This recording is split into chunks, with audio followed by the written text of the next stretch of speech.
नमस्कार दोस्तों, स्वागत है आपका बिहार एक्सप्रेस न्यूज में। तो चलिए आपको लेकर चलते हैं आज की मुख्य और ताज़ा खबरें की ओर। इससे पहले आप वीडियो को किस शहर से देख रहे हैं कमेंट में जरूर बताएं और वीडियो अच्छी लगी तो वीडियो को लाइक करके चैनल को सब्सक्राइब जरूर करें। नीतीश के महिला संवाद कार्यक्रम का बदला नाम। बिहार के मुख्यमंत्री नीतीश कुमार अब प्रगति यात्रा पर निकलेंगे, जिसका पहला चरण 23 से 28 दिसंबर तक चलेगा। यात्रा का आगाज पश्चिम चंपारण से होगा। वहीं 24 को पूर्वी चंपारण, 26 को शिवार और 27 को मुजफ्फरपुर, 28 को वैशाली में प्रगति यात्रा निकालेगी। इससे पहले 15 दिसंबर को नीतीश कुमार महिला संवाद यात्रा पर निकलने वाले थे, लेकिन अब यात्रा के नाम और तारीख में बदलाव कर दिया गया है। एसएसएस सिद्धार्थ का अहम फैसला। जनवरी से विश्वविद्यालय और कॉलेजों में दिखेगा बड़ा बदलाव। राज्य के विश्वविद्यालय व महाविद्यालय में संचालित सौ वित्त पोषित एवं व्यावसायिक पाठ्यक्रमों से संबंधित आधारभूत संरचना की जांच होगी। शिक्षा विभाग की टीम द्वारा जनवरी से जांच शुरू की जाएगी। इसके लिए शिक्षा विभाग के अपर मुख्य सचिव डॉक्टर एस सिद्धार्थ ने टीम गठित करने का निर्देश उच्च शिक्षा निदेशालय को दिया है। शिक्षा विभाग का कहना है कि सभी विश्वविद्यालय के अंगीभूत महाविद्यालय और मान्यता प्राप्त कॉलेजों में शैक्षणिक आधारभूत संरचना की जाँच जरूरी है। शराबबंदी कानून के तहत जब्त वाहनों के मामले में पटना हाईकोर्ट का यह बड़ा फैसला। शराबबंदी व अन्य कानूनों के तहत जब्त किए गए वाहनों के मामले में पटना हाईकोर्ट ने पुलिस को दिशा निर्देश जारी करने का आदेश दिया है। इसके साथ वाहन मालिक को अनावश्यक रूप से परेशान करने के लिए पुलिस पर 50,000 रुपए का जुर्माना भी लगाया है। न्यायाधीश पीवी बैजनाथ एवं न्यायाधीश एसपी सिंह की खंडपीठ ने संतोष सिंह की याचिका पर सुनवाई करते हुए कहा कि गृह विभाग 6 महीने के भीतर इस मुद्दे पर विचार विमर्श कर उचित दिशा निर्देश जारी करेगा। जमीन खरीदने के लिए नीतीश सरकार दे रही रुपये, तुरंत उठाई नई योजना का लाभ। मुख्यमंत्री गिरी क्रय स्थल योजना की शुरुआत सभी जिलों में होगी। इसके लिए राजस्व एवं भूमि सुधार विभाग की ओर से सभी समर्थकों को पत्र भेजकर जानकारी दी गई है। इस योजना की अविलंब शुरुआत करने के लिए कार्य योजना बनाने को कहा गया है। इसके अलावा लाभुकों का चयन करते हुए राशि उपलब्ध कराने के लिए अधियाचना भेजने को कहा गया है। अधियाचना के अनुसार राशि आवंटित की जाएगी। सीएम नीतीश का योगी स्टाइल पटना में चला बुलडोजर। बिहार की राजधानी पटना के असलम बस्ती पर प्रशासन का बुलडोजर ताबड़तोड़ चल रहा है। राजधानी में लगातार अतिक्रमण के खिलाफ जिला प्रशासन अभियान चला रहा है। इसी कड़ी में कमला नेहरू नगर में अतिक्रमण हटाओ अभियान चलाया गया। इसमें लगभग हजारों छोटे छोटे झोपड़ियों को प्रशासन ने बुलडोजर के जरिए ध्वस्त कर दिया। सिंगर उदित नारायण पर कोर्ट ने लगाया जुर्माना, पहली पत्नी ने लगाया यह आरोप। सुपौल के परिवार न्यायालय ने एक मामले की सुनवाई के दौरान मशहूर गायक उदित नारायण झा को 10 लाख रुपए का जुर्माना सुनाया है। साथ ही निर्धारित तारीख पर उदित नारायण झा और उनके एक वकील की गैरहाजिरी को लेकर भी नाराजगी जताई है।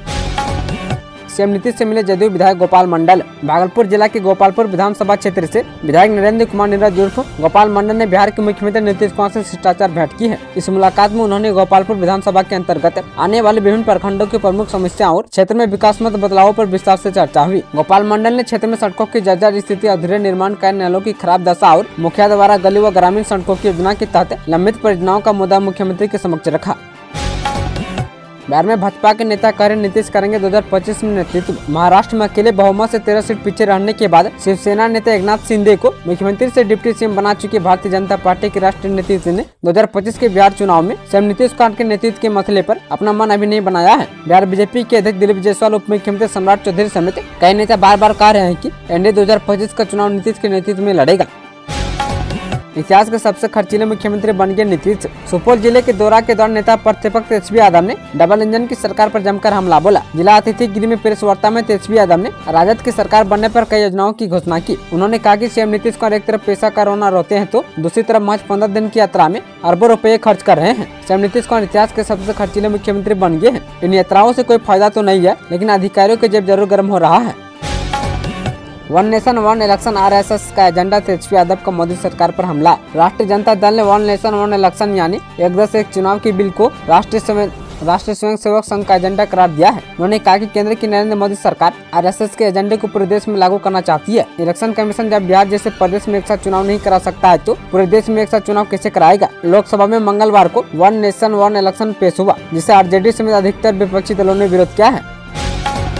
मुफ्त बिजली, पेंशन और माई बहन योजना, तेजस्वी की तरकस से अब तक निकले कई तीर।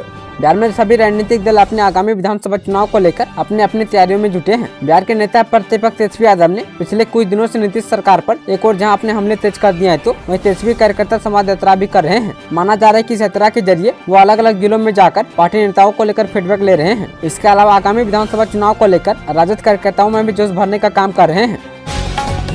मुजफ्फरपुर में स्मार्ट सिटी प्रोजेक्ट की फजियत, सरकारी दफ्तर के बाहर दूसरी बार धंसी सड़क। बिहार के मुजफ्फरपुर में स्मार्ट सिटी प्रोजेक्ट की कार्यशैली पर लगातार सवाल उठ रहे हैं। मंगलवार को एक बार फिर से स्मार्ट सिटी ने मुजफ्फरपुर की फिर से फजियत करा दी। प्रमंडल आयुक्त सरवनन एम के कार्यालय गेट पर सड़क धंस गई। बताया जा रहा है कि नगर निगम की कूड़ा ढोने वाले डंपर के गुजरने के बाद 1.25 मीटर चौड़ी और 10 मीटर से अधिक लंबाई में सड़क धंस गई है। हालांकि किसी तरह की दुर्घटना नहीं हुई है।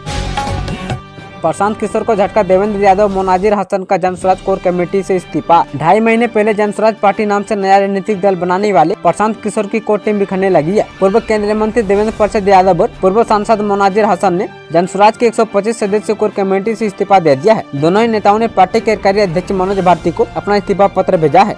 इसकी एक कॉपी पीके को भी भेजी गई है। बिहार में अगले साल विधानसभा चुनाव होने वाले हैं। इससे पहले पीके को बड़ा झटका लगा है। हालांकि दोनों नेता फिलहाल पार्टी के सदस्य बने रहेंगे।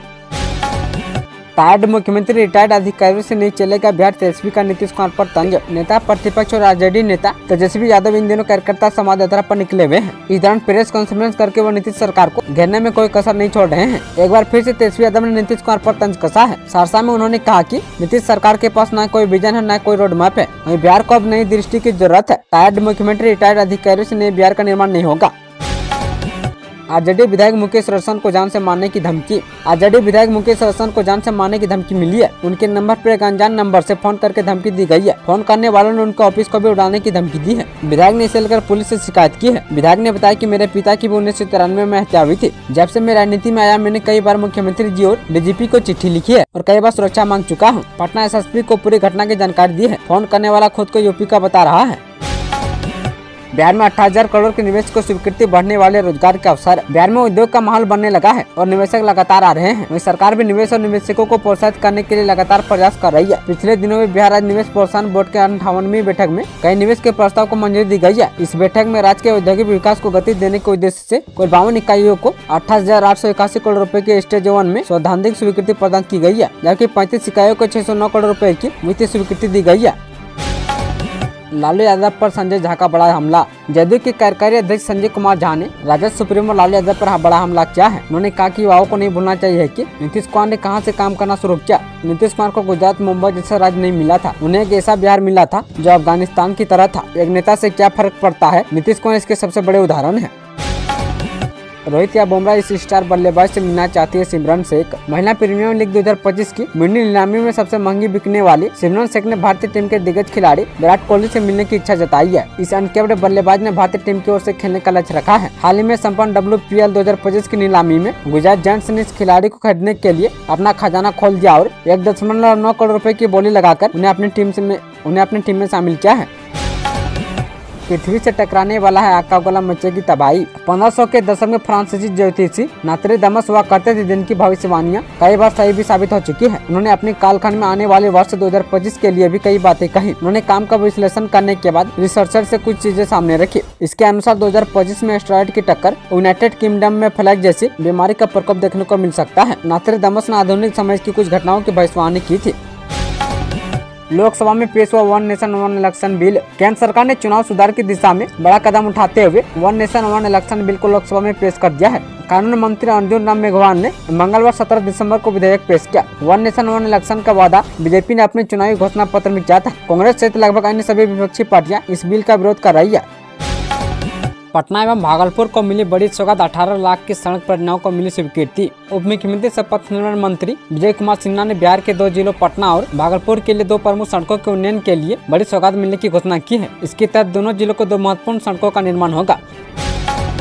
बिहार के सभी स्कूलों में पहुंची SIT रिपोर्ट से शिक्षा विभाग के उड़े होश। बिहार सरकार स्कूलों के हालात सुधारने में जुटी है। शिक्षा विभाग के अपर मुख्य सचिव डॉक्टर S सिद्धार्थ खुद मोर्चा संभाले हैं। वो रोज 10 स्कूलों के हेडमास्टर और टीचर्स को वीडियो कॉल कर रहे हैं। साथ ही गुप्त जांच टीम भी स्कूलों का हाल देख रही है। रिपोर्ट में 60% स्कूलों की हालत खराब बताई गई है। साफ सफाई, बच्चों की उपस्थिति, टीचर्स की पढ़ाई में रुचि जैसी कई समस्या सामने आई है। पूरे बिहार में हो रही शादी की चर्चा, MP से जमुई पहुंची प्रेमिका। मध्य प्रदेश की एक प्रेमिका अपने प्रेमी से शादी रचाने के लिए सैकड़ों किलोमीटर दूर बिहार के जमुई पहुंच गई। प्रेमिका ने प्रेमी से कहा कि जल्दी करो नहीं तो मेरे हाथ पीले हो जाएंगे और तुम मुंह देखते रह जाओगे। ये सुन प्रेमी के घर वाले अचंभित रह गए। आखिरकार दोनों के राजा मंदिर से घर वालों ने पत्नेश्वर नाथ मंदिर में उनकी शादी करा दी। सब पार्टी ठीक रहेगी लेकिन जदयू गड़बड़ा जाएगा, नीतीश के करीबी नेता ने क्यों कह दी ऐसी बात। जदयू के राष्ट्रीय कार्यकारी अध्यक्ष सांसद संजय कुमार झा ने कहा कि लोकसभा चुनाव में ये कहा जा रहा था कि सब पार्टी ठीक रहेगी लेकिन जदयू गड़बड़ा जाएगा। वहीं जदयू का क्या प्रदर्शन रहा आप सभी लोगों ने देखा है। झा ने कहा कि दिल्ली में सरकार चल रही है, उसमें बिहार का बहुत बड़ा योगदान है। वहीं निर्मला सीतारमण यहाँ आई थी, दरभंगा व मधुबनी में हजारों करोड़ रुपए का ऋण बांटी है। जब वे बजट पढ़ रही थी तो विपक्ष के लोगों ने कहा कि यह बिहार का बजट है। नीतीश सरकार ने बिहार के युवाओं को दी एक और खुशखबरी। राज्य सरकार युवाओं को रोजगार देने के लिए हर संभव प्रयास कर रही है। राज्य में 40 लाख युवाओं को रोजगार प्रदान करने की योजना है। सरकार युवाओं के कौशल विकास के लिए कई कार्यक्रम चला रही है। यह बातें सोमवार को राजधानी के ऊर्जा ऑडिटोरियम में आयोजित कुशल युवा कार्यक्रम के 8वें स्थापना दिवस समारोह में राज्य के ग्रामीण विकास मंत्री श्रवण कुमार ने कही। श्रीलंका के राष्ट्रपति पहुंचे बिहार, बोधगया में किया गया शानदार स्वागत। श्रीलंका के राष्ट्रपति अनुराग कुमार आज सुबह बोधगया पहुंचे। उनके साथ विदेश मंत्री विजिता हेरात और उप वित्त मंत्री अनिला जयंता व अधिकारियों के एक दल था। BTMC के समय महाबोधि सोसाइटी ऑफ इंडिया के महासचिव पी शिवाली थेरो ने उनका भव्य स्वागत किया। उसके बाद महाबोधि सोसाइटी के जयश्री महाबोधि मंदिर में पूजा कर भगवान बुद्ध व उनके शिष्यों के अस्थि अवशेष का दर्शन करेंगे। लगभग 1.5 घंटे बुद्ध भूमि पर व्यतीत कर वापस एयरपोर्ट के लिए रवाना हो जाएंगे। ई सिगरेट तस्करी मामले में रेलवे स्टेशन प्रबंधक सस्पेंड। रक्सौल स्टेशन पर सत्याग्रह एक्सप्रेस से करीब 3 करोड़ की चाइनीज ई सिगरेट जब्त की गई थी। इस मामले में रेलवे के कुछ अधिकारियों की भूमिका संदिग्ध पाई गई थी। अब रेलवे के वाणिज्यिक विभाग ने स्टेशन प्रबंधक अनिल कुमार सिंह को सस्पेंड कर दिया है और कई लोगों पर भी गाज गिरने की संभावना है। रात के पारे में हुई बढ़ती दिन में अच्छी धूप से राहत, जाने मौसम विभाग का लेटेस्ट अपडेट। जिले में अब सुबह सुबह कड़ाके की सर्दी पड़ने लगी है। बीते कुछ दिनों से सुबह की शुरुआत कनकनी वाली ठंड से हो रही है। हालांकि राहत की बात यह रहती है कि दिनों में अच्छी धूप निकल जाती है, जिससे लोगों को राहत महसूस होती है। सुबह शाम लोग इस कंपकपाती ठंड से बचने के लिए आग का सहारा ले रहे हैं। बीते कुछ दिनों से सुबह में कोहरा कम देखने को मिल रहा है। बिहार में साथ रहना चाहते 16,000 शिक्षक दंपति, सरकार से लगाई तबादले की गुहार। बिहार में 5.5 लाख शिक्षकों में से 1.90 लाख शिक्षक अपने वर्तमान स्कूल से ट्रांसफर कराना चाहते हैं। इनमें से 1.62 लाख शिक्षक ऐसे हैं जो अपने घर के नजदीक के स्कूलों में जाना चाहते हैं। इसकी वजह उनके बुजुर्ग माता पिता या छोटा बच्चा है। हालांकि गंभीर बीमारियों से ग्रसित शिक्षकों को प्राथमिकता दी जाएगी। इस कोटे के तहत 760 शिक्षकों ने आवेदन किया है। पेपर लीक का मास्टरमाइंड संजीव मुखिया की गिरफ्तारी से हटी रोक। बिहार में पेपर लीक के कई मामलों में आरोपी संजीव मुखिया के खिलाफ अब कुर्की जब्ती करते हुए गिरफ्तारी की कार्रवाई होगी। पुलिस मुख्यालय के अनुसार आय से अधिक संपत्ति का मामला दर्ज होने के बाद उसकी गिरफ्तारी पर रोक हटा दी गई है। दर्ज होने के बाद उसकी गिरफ्तारी पर लगी रोक हटा दी गई है। इसके साथ ही BPSC परीक्षा फर्जीवाड़ी मामले में आरोपित तत्कालीन DSP रंजीत कुमार रजक के विरुद्ध भी जल अभियोजन की अनुमति लेकर चार्जशीट दर्ज होगी। बिहार में चलेगी पुरवैया हवा, जाने ठंड पर क्या पड़ेगा असर। बिहार में आज से मौसम बदलने की संभावना है। मौसम विभाग के अनुसार बिहार में 2 दिनों तक आंशिक बादल छाए रहने से रात के तापमान में 3 से 4 डिग्री की वृद्धि हो सकती है। वहीं दिन के तापमान में विशेष बदलाव देखने को नहीं मिलेगा। इससे लोगों को आंशिक ठंड से राहत मिलेगी। इस दौरान राजधानी पटना समेत राज्य के हर जिले में सुबह शाम हल्के से मध्यम स्तर का कोहरा छाया रहेगा।